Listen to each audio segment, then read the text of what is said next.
మాట చెప్తున్నాను, మీకు తెల్లవారుతోందంటే భయం పట్టుకుంటుంది. అమ్మ బాబోయ్ అంత పూజ చెయ్యాలి, టైం లేదు అని ఏదో ఒక పని ఉంటుంది.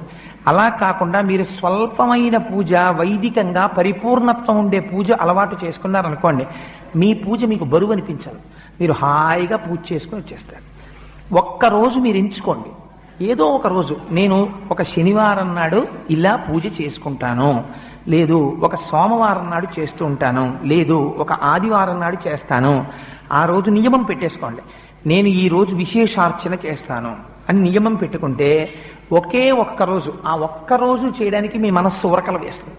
ఇవాళ నేను విశేషార్చన చేస్తాను అని అదే పూజ ఎక్స్పాండ్ అవుతుందంతే.